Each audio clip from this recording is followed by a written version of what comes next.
Welcome to stories by Shekhar. और आज बड़ी एक खास फिल्म की बात करेंगे। फिल्म का नाम है धर्मात्मा। धर्मात्मा फिरोज खान की फिल्म है। उसी उन्होंने ही इस फिल्म को डायरेक्ट किया था और कई हमारे सब्सक्राइबर्स ने कहा कि आप फिरोज खान की फिल्मों की कहानी कभी नहीं सुनाते। तो लीजिए आज फिरोज खान की फिल्म की कहानी सुनाते हैं, धर्मात्मा, जो मुझे काफी पसंद है। फिल्म पसंद तो है क्योंकि फिल्म अच्छी थी, लेकिन एक और खास वजह से फिल्म पसंद थी। और वो खास वजह ये है कि हेमा मालिनी को ड्रीम गर्ल कहा जाता है और सब कहते हैं बड़ी बला की खूबसूरत थी वो। लेकिन मेरे हिसाब से हेमा मालिनी अगर किसी फिल्म में सबसे ज्यादा खूबसूरत लगी हैं, तो वो मेरे हिसाब से धर्मात्मा है। अब आपको ये बात सही लगती है ये नहीं, आप कमेंट बॉक्स में हमें बताइएगा जरूर, क्योंकि मेरे हिसाब से धर्मात्मा और त्रिशूल, ये दो फिल्मों में हेमा मालिनी कमाल की खूबसूरत लगी थी। चलिए, कमिंग टू द स्टोरी। धर्मात्मा की कहानी, धर्मात्मा कैसे बनी और कैसे इसकी कास्टिंग वगैरह हुई। धर्मात्मा देखिए क्या है कि 1972 में हॉलीवुड में एक फिल्म आई थी, गॉडफादर। ठीक है। और उस गॉडफादर को इंडिया में कई लोगों ने उसका रीमेक करने की कोशिश की है अलग अलग समय पे। रिसेंट में अगर देखें तो राजनीति भी एक तरह से गॉडफादर से इंस्पायर्ड थी। राम गोपाल वर्मा की सरकार भी एक तरह से, वो तो पूरी की पूरी ही गॉडफादर है। आतंकी आतंक, आमिर खान की जो फिल्म थी, ये सारी फिल्में जो है वो कहीं ना कहीं, नायगन जो कमल हसन की फिल्म थी, वो भी गॉडफादर से ही इंस्पायर्ड थी। लेकिन सबसे पहले जो किसी डायरेक्टर ने अगर गॉडफादर का इंडियन वर्जन बनाया था, तो वो थे फिरोज खान, और वो फिल्म थी धर्मात्मा। रिलीज हुई थी 1975 में, तो इस साल उसके 51 साल भी पूरे हो गए हैं। तो जब 1972 में फिरोज खान ने धर्मात्मा देखी, तो बड़े इंप्रेस हुए और उन्हें लगा कि यार इसका तो इंडियन वर्जन बनाना ही पड़ेगा, और बहुत ही स्टाइलिश फिल्म मैं बनाऊंगा। फिरोज खान को आप जानते हैं, थोड़ी स्टाइलिश टाइप की फिल्म बनाते हैं। 1971 या 72 में उनकी एक पहली फिल्म जो उन्होंने डायरेक्ट की थी, वो रिलीज हुई थी अपराध, और वो पहली फिल्म थी जिसमें फार्मूला वन रेसिंग दिखाया गया था। तो स्टाइल के मामले में तो कभी वो कॉम्प्रोमाइज नहीं करते थे। तो उन्होंने सोचा कि धर्मात्मा भी जो मैं बनाऊंगा उसको, उससे भी बिल्कुल इंडियन ऑडियंस को देख के लगे कि ये एकदम Hollywood type grand cinematic experience होना चाहिए। तो ये आइडिया था धर्मात्मा का फिरोज खान को।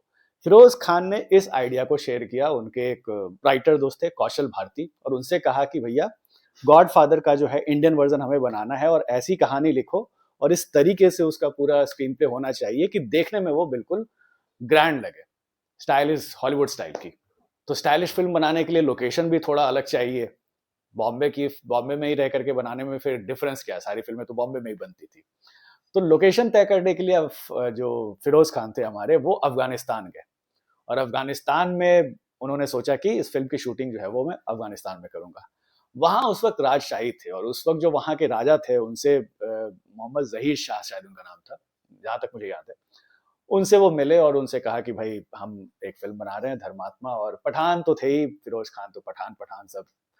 तो उनके बाद में जो वहाँ के राजा थे, उन्होंने कहा कि ठीक है, बिल्कुल, उनको परमिशन भी दे दिया। तो लोकेशन फाइनल हो गया, अब कास्टिंग क्या की जाए। डायरेक्ट इस फिल्म को फिरोज खान ही कर रहे थे। तो पहले ऐसा कहा जाता है, हालांकि मैंने कई राजेश खन्ना की किताबें पढ़ी हैं, लेकिन उसमें मेंशन तो कभी नहीं है, लेकिन ऐसा कहा जाता है कि फिरोज खान ने पहले राजेश खन्ना को अप्रोच किया था इस रोल के लिए, और दोनों में बातचीत भी हुई थी। लेकिन किसी वजह से फिर राजेश खन्ना के साथ बात नहीं बनी। हालांकि जैसा मैंने कहा ना कि मैंने किसी किताब में अभी इसका जिक्र नहीं पढ़ा है, मैंने कहीं इंटरनेट पे ही कई कई वेबसाइट्स पे और फेसबुक पेजेस पे ये कहा जाता है कि राजेश खन्ना को इस फिल्म से हटा दिया था फिरोज खान ने। और कोई कहता है कि इस वजह से, क्योंकि उन्हें लग रहा था कि अगर धर्मात्मा हिट हो जाएगी तो सारा क्रेडिट राजेश खन्ना ले जाएंगे। अब इसमें कितनी सच्चाई है मैं वेरीफाई नहीं कर सकता, लेकिन ऐसी बातें थी। बाद में और जो इस फिल्म में जो जंगूरा का कैरेक्टर है, जो डैनी ने जो रोल किया था, वो पहले फिरोज खान करने वाले थे। लेकिन चूंकि राजेश खन्ना से बात नहीं बनी, और फिर अ, जो डैनी वाला रोल था वो फिरोज खान ने छोड़ दिया, और मेन रोल जो था रणबीर का, वो फिरोज खान करने लगे। तो अब सवाल था कि डैनी वाला जो कैरेक्टर था वो कौन करेगा। तो उस समय उसमें, क्योंकि उस वक्त डैनी नए नए आए थे, उनको दो फिल्मों का ऑफर मिल गया था। फिरोज खान ने धर्मात्मा उन्हें ऑफर किया, और उधर रमेश सिप्पी ने शोले ऑफर कर दिया उन्हें। अब ये फंस गए। तो फिरोज खान ने समहाउ डैनी को कन्विंस किया कि देखिए, शोले जो है वो एक मल्टी स्टारर फिल्म है, और वहाँ पे धर्मेंद्र भी हैं, अमिताभ बच्चन भी हैं, संजीव कुमार भी हैं। तो इतने सारे लोगों के बीच में आप क्या, आपके लिए बहुत ज़्यादा कुछ करने को होगा नहीं। और जहाँ तक हमने सुना है कि भैया, जो गब्बर सिंह का कैरेक्टर भी जो है वो फ़िल्म में बस 10 ही मिनट के लिए है।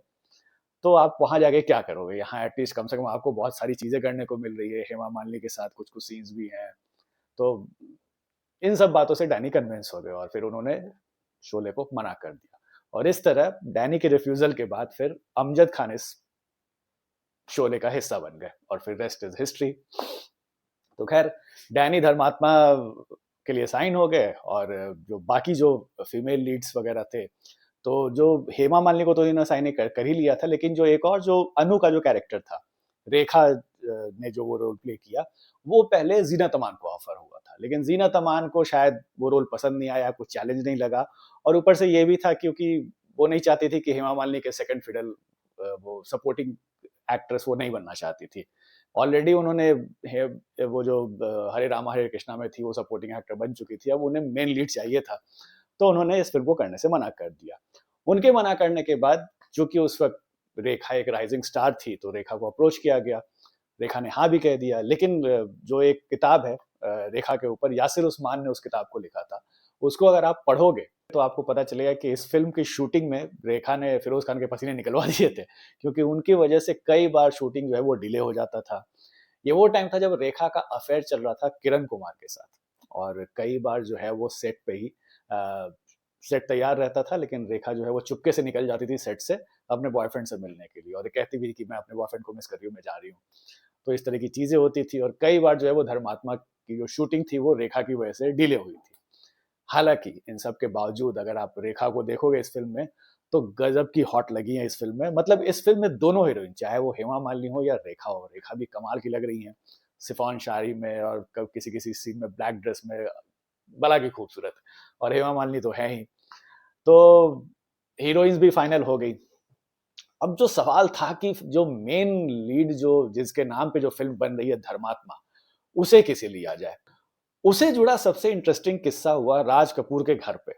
उसके उससे रिलेटेड मैंने एक शॉर्ट भी बनाया था वैसे, बट फिर भी बता देता हूँ दोबारा से। क्या हुआ था कि धर्मात्मा का रोल धर्मात्मा के कैरेक्टर के लिए फिरोज खान एक्टर खोज रहे थे। उसी बीच क्या हुआ कि बॉबी फिल्म की एक पार्टी थी।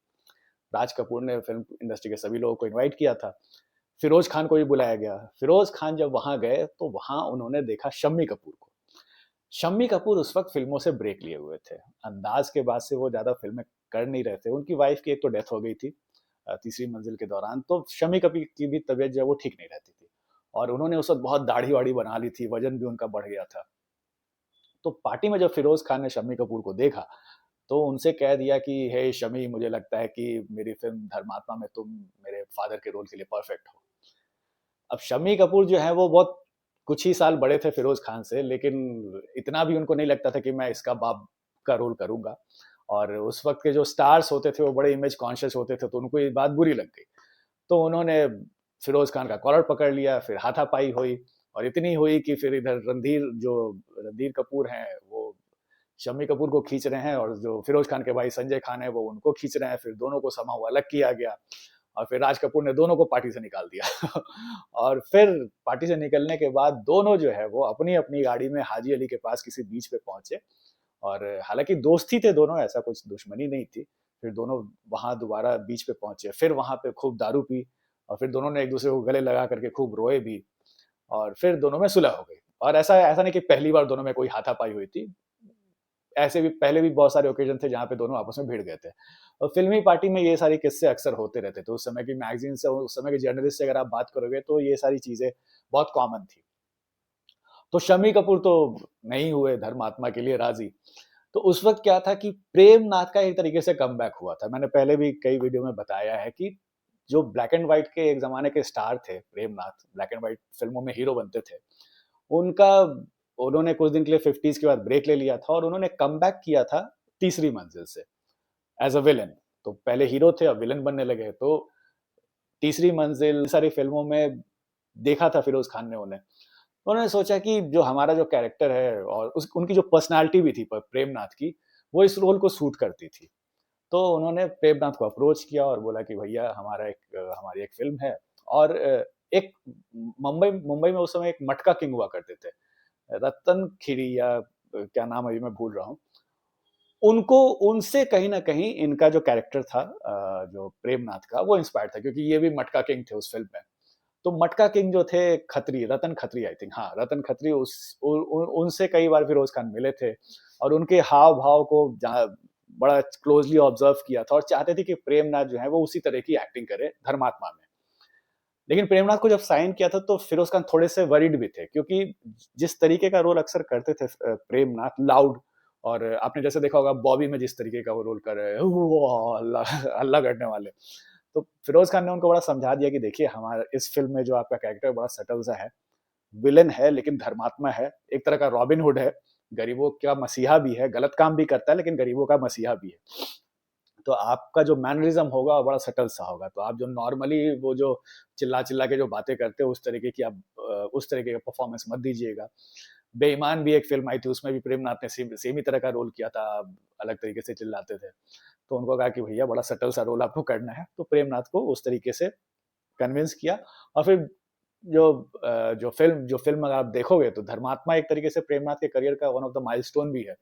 गॉडफ़ादर वही थे, मतलब ओरिजिनल गॉडफ़ादर में मार्लिन ब्रांडो थे और इस फ़िल्म में मार्लिन ब्रांडो को रिप्लेस किया था प्रेमनाथ ने। और जो रणबीर, जो फ़िरोज़ खान थे, वो कैरेक्टर जो था वो इंस्पायर्ड था अल पचिनो के कैरेक्टर से।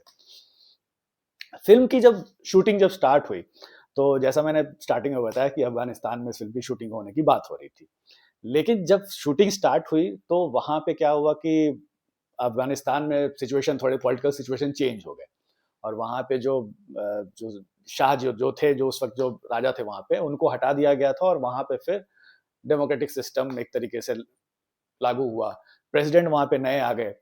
प्रेसिडेंट जब आ गए तो फिरोज खान को लगा क्या पता कहीं यहाँ पे अभी हालात चेंज हो गए हैं तो कहीं ऐसा ना हो कि शूटिंग का परमिशन कैंसिल हो जाए। लेकिन फिर फिरोज खान जो है वहाँ के प्रेसिडेंट से मिले और उनको थोड़ा समझाया कि हमारा पहले भी अग्रीमेंट था यहाँ पे और हमें परमिशन दिया था, तो अगर आप हमें अलाउ कर दे, तो फिर फिरोज खान को उन्होंने अलाउ कर दिया। तो इस तरीके से जो अफगानिस्तान की जो शूटिंग थी वो फिर इस तरह कंप्लीट हुई। अच्छा, इसमें जो अफ़गानिस्तान का जो पूरा सीक्वेंस जो है इस फ़िल्म में, उसमें डैनी का बड़ा इम्पोर्टेंट रोल है और डैनी को साइन तो कर लिया गया था। जब फ़िल्म बनी थी, तो और जब फाइनल प्रोडक्ट जो निकला था, तो डैनी थोड़े से नाराज़ हो गए थे फिरोज़ खान से। हुआ ये था कि जैसा फ़िल्म की जो स्टोरी है कि जब धर्मात्मा की डेथ हो जाती है, प्रेमनाथ की, तो फिरोज़ खान जो है, रणबीर जो है, वो इंडिया वापस आते हैं और अपने फ़ादर की मौत का बदला लेते हैं। अब चूँकि राइटर ने थोड़ा-सा गॉडफ़ादर से अलग करने के लिए इस फ़िल्म में क्या किया था कि डैनी के कैरेक्टर को भी अफ़गानिस्तान से रणबीर के साथ वापस क्या इंडिया बुलाया था। हालाँकि जब ऐसा था कि जब ये फ़िल्म राजेश खन्ना करने वाले थे, तब ये स्क्रिप्ट वैसा ही था कि डैनी भी इंडिया आएँगे रणबीर के कैरेक्टर के साथ। लेकिन जब बाद में फिरोज़ खान ही हीरो बन गए, तो फिरोज़ खान ने उस पोर्शन को हटा दिया फ़िल्म से कि इंडिया सिर्फ़ रणबीर यानी फिरोज़ खान आएँगे और डैनी का जो कैरेक्टर है वो वहीं पे मतलब वो जो पूरा सीक्वेंस है वो वहीं पे खत्म हो जाता है अफ़गानिस्तान से लौटने के बाद। तो डैनी इस बात से नाराज़ भी थे, ऐसा कहा जाता है कि वो चाहते थे कि जो हमारा जो सी हमा हमें जो प्रॉमिस किया था कि इंडिया में भी मेरा कैरेक्टर आएगा और वो भी कुछ-कुछ करेगा, वो रणबीर का साथ देगा बदला लेने में, तो उसे हटा दिया। अब बहुत जानकार कहते हैं कि फिरोज़ खान ने जानबूझ के हटा दिया क्योंकि जिस तरीके की एक्टिंग डैनी ने की थी, कई सीन्स में तो उन्होंने इनफैक्ट एक तरीके से ओवरशैडो कर दिया था फिरोज़ खान को। तो अब अगर वो भी आ जाएगा साथ में तो फिर हीरो का जो कैरेक्टर है वो थोड़ा वीक हो जाएगा। तो इस वजह से डैनी के कैरेक्टर को वहाँ पे ही खत्म कर दिया जाता है। खत्म इन द सेंस मारा नहीं जाता है, लेकिन वो फिर डैनी जो है वो इंडिया नहीं आते हैं। एक और ख़ास बात थी, जिसको लेके जब फ़िल्म बन रही थी, तो फ़िल्म से जुड़े कई लोगों ने फ़िरोज़ खान को सजेस्ट किया था कि ये मत करो। वो ये था कि हेमा मालिनी का जो कैरेक्टर जो था, रेशमा, तो रेशमा का क्या है कि वो जो सॉन्ग आता है, क्या खूब लगती हो, उसके बाद बॉम्ब ब्लास्ट में रेशमा मर जाती हैं। तो कई लोगों ने कहा, इनफैक्ट डिस्ट्रीब्यूटर्स ने भी कहा कि यार हेमा मालिनी मेन हीरोइन और मेन हीरोइन को तुम फ़िल्म के ऑलमोस्ट बीच में ही मार दे रहे हो। तो ये बात लोगों को पसंद नहीं आएगी। गॉडफ़ादर में तो लोगों को पसंद आई थी। तो फ़िरोज़ खान कन्विंस थे कि नहीं, मैंने जो सोचा है और मैं जिस तरीके से बना रहा हूँ, मुझे वही करना चाहिए। इनफैक्ट हेमा मालिनी ने भी यही कहा कि आप स्क्रिप्ट को फ़ॉलो करो और जो ओरिजिनल है आप उसमें बहुत ज़्यादा चेंजेज़ मत करो, फ़िल्म अच्छी बन रही है।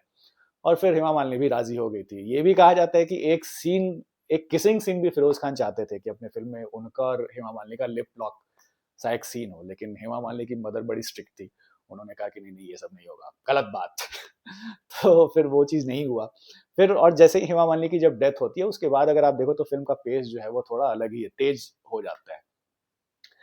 फ़िल्म में सबसे इंटरेस्टिंग क्या है कि इनके इसमें जो विलेन्स जो थे, एक तो इम्तियाज़ खान थे, उधर अमजद खान गब्बर सिंह बन रहे थे और इधर उनके भाई इम्तियाज़ खान इस फ़िल्म में उनको ऑफ़र मिला था। उनके भाई ने एक फ़िल्म किया था रामसे ब्रदर के साथ, 2 गज़ ज़मीन के नीचे। तो उसमें उनका परफ़ॉर्मेंस देख कर के फ़िरोज़ खान ने उनको साइन कर लिया धर्मात्मा के लिए। तो इम्तियाज़ बन गए उसमें कुंदन का जो कैरेक्टर है आगे जाके बहुत बदमाश बन जाता है वो। फ़िरोज़ खान का वो जीजा होता है लेकिन वो अंदर से बड़ा दुष्ट टाइप का होता है। तो इम्तियाज़ खान थे, जीवन, रंजीत, सुधीर। रंजीत और सुधीर के तो अगर आप कैरेक्टर देखो तो उनको बड़ा अजीब तरीके से एकदम मेन विलेन के साइड किक और दोनों लीचड़। तो उस तरीके का कैरेक्टर रंजीत और सुधीर का था इस फ़िल्म में बदमाश का। जीवन के साथ एक और इंटरेस्टिंग कैरेक्टर इसमें थे सत्यन कप्पू। सत्यन कप्पू को अगर आपको याद होगा तो वो हमेशा गले में पट्टा बांधे रहते थे। तो उसकी बड़ी दिलचस्प कहानी है। क्या हुआ था कि सत्यन कपूर को जब बोला गया कि आप इस फ़िल्म में जीवन के साथ रहोगे, आई थिंक छोटे भाई रहते हैं या क्या रहते हैं या असिस्टेंट रहते हैं, शायद भाई ही रहते हैं। तो सत्यन कपूर को जब इसमें लिया गया तो सत्यन कपूर को लगा कि यार मैं जो हूँ इस फ़िल्म में जीवन के शैडो के अंदर ही रह रहा हूँ पूरे टाइम और जिस तरह का जीवन का जो डायलॉग डिलीवरी है, हाँ, बेटी। तो वो लोगों को बहुत अट्रैक्ट कर लेते हैं अपने तरफ पहले ही। तो मेरे पास क्या रहेगा? मैं क्या ही करूँगा इस फ़िल्म में? तो क्या हुआ कि उसी सत्यन कपूर एक दिन फिरोज़ खान के ऑफ़िस के बाहर ही एक बंदे को देखे, वो गले में पट्टा बाँधे हुए था और उसकी वज़ह से उसकी आवाज़ जो थी वो थोड़ी-सी फँस के आ रही थी। तो सत्यन कपूर ने फिरोज़ खान से कहा कि मैं सोच रहा हूँ कि जो जीवन का जो भाई का जो कैरेक्टर जो मेरा कैरेक्टर है, उसके लिए मैं भी गले में पट्टे बाँधूँ और थोड़ा अरे भाई ऐसे करके बोलूँ। तो थोड़ा एक अलग आइडेंटिटी भी इस कैरेक्टर को मिलेगी। तो फिरोज़ खान को वो आइडिया पसंद आया और इसीलिए आप जब फ़िल्म देखते हो तो उसमें सत्य कपूर जो है वो पूरे फ़िल्म में गले में वो पट्टा बाँधे रहते हैं, नेक बेल्ट बाँधे रहते हैं। तो इस तरीके से कपूर के कैरेक्टर को पिक्चराइज़ किया गया है इसमें। फ़िल्म की सबसे ख़ास बात थी इसका म्यूज़िक, जिसे कल्याण जी आनंद जी ने दिया था और लिरिक्स लिखा था इंदिवर ने। किसी सब्सक्राइबर ने कहा था कि आप अभी फ़िल्मों में म्यूज़िक डायरेक्टर और लिरिसिस्ट का नाम नहीं लेते, तो चलिए ले लिया।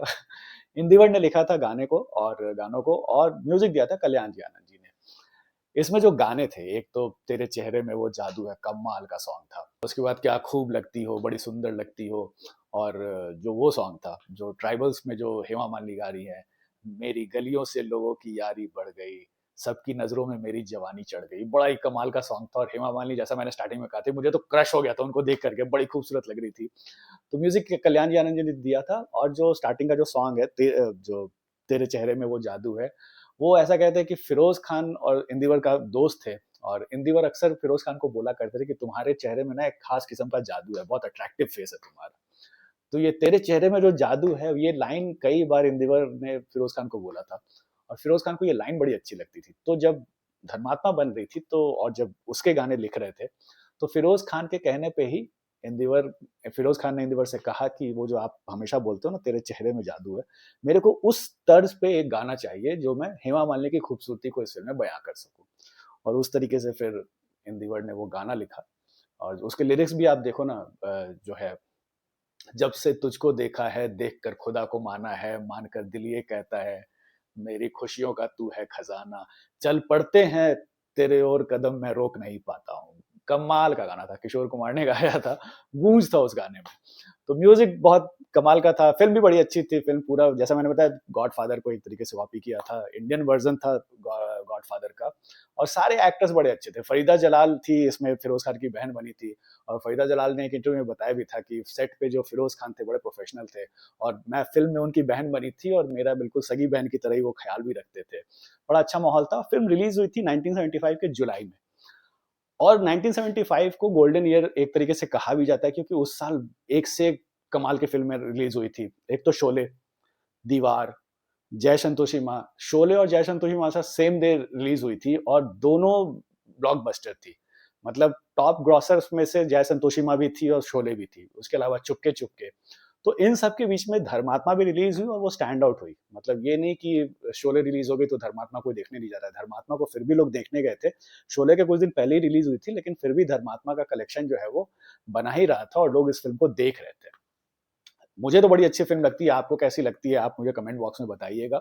और फ़िरोज़ खान एफ़के इंटरनेशनल जो इनकी जो फ़िल्म कंपनी जो थी, उसके लिए ये फ़िल्म बड़ी प्रॉफ़िटेबल साबित हुई, बहुत अच्छा बिज़नेस किया और फिर इसी ने हेल्प किया आगे जाकर के फिर फ़िरोज़ खान को और भी तरीके के रिस्क लेने के लिए, आगे जाके कुर्बानी, जाबाज़, दयावान इस तरह की फ़िल्में बनाई। लेकिन जो बात धर्मात्मा में थी, मुझे लगता है कि फ़िरोज़ खान की डायरेक्टेड 2 फ़िल्में, एक तो धर्मात्मा और एक कुर्बानी, 2 सबसे बेहतरीन फ़िल्में हैं, बाकी भी उन्होंने बनाई है, दयावान बनाई है और जाबाज़ भी बनाई है, लेकिन जो बात कुर्बानी और धर्मात्मा में थी, वो मुझे और किसी फ़िल्म में लगी नहीं। आप इत्तेफ़ाक रखते हैं कि नहीं, आप कमेंट बॉक्स में बता सकते हैं।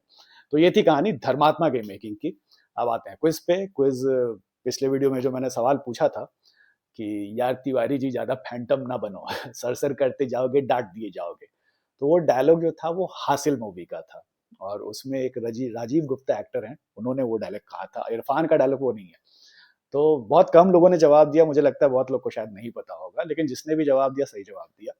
और अब आते हैं आज के क्विज़ पे और आज का डायलॉग है, 40 साल में आप इंसान को 1 गिलास पानी नहीं दे सकते, तो आप क्या कर सकते हैं? चलिए बताइए किस फ़िल्म का डायलॉग है? मिलते हैं नेक्स्ट एपिसोड में। Thanks for watching.